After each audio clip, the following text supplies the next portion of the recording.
Market Watch reporter Priya Anand on what parents can do to protect their kids from ID theft. She's here in about 20 minutes.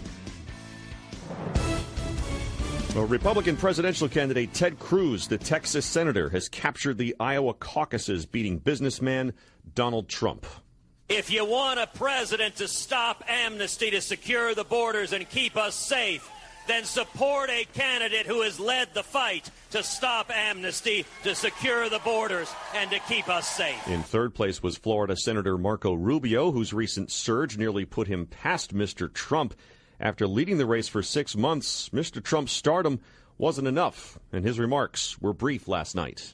We will go on to get the Republican nomination, and we will go on to easily beat Hillary or Bernie or whoever the hell they throw up there. Meanwhile, the Wall Street Journal says Mr. Rubio's late surge will increase interest in his candidacy and ratchet up the pressure on less viable Republicans to drop out of the race to give more centrist, business-friendly voters a clearer alternative to Cruz and Trump.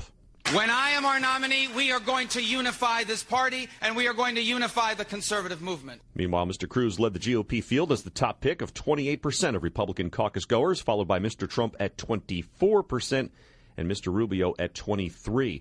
Ben Carson finished fourth, followed by Rand Paul and then Jeb Bush, who got 3%, getting less than 2% each. John Kasich, Chris Christie, Carly Fiorina, and Mike Huckabee. Mr. Huckabee, the former Arkansas governor, promptly dropped out of the race. On the Democratic side, less than a percentage point separated former Secretary of State Hillary Clinton and Vermont Senator Bernie Sanders. It was basically still close to call even in the wee hours of this morning, although Mrs. Clinton's camp this morning is claiming victory, with 99% of precincts reporting she led 49.9% to 49.6% for Mr. Sanders. She addressed her supporters in Des Moines.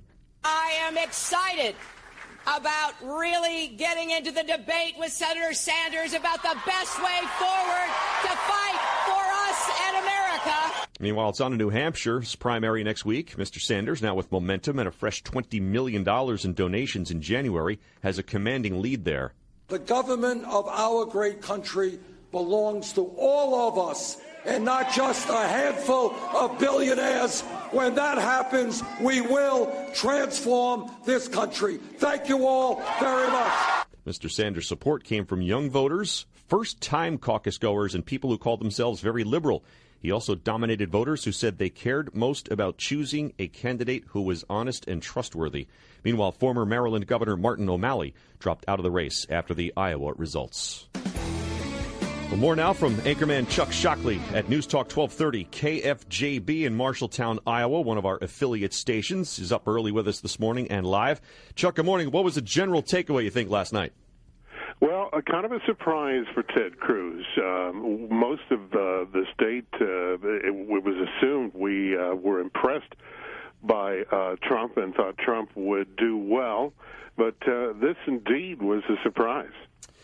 How long do you think before we know for sure about the results on the Democratic side? Well, as you reported, 99% of the results are in. It's been kind of a waiting game for several hours here. There must be one or two counties out in the rural areas that have not completely reported as of yet. So anyone's guess at this point. Wow. All right, so is it possible then that we could have a situation like 2012 where Mitt Romney was declared the winner? Later we learned that Rick Santorum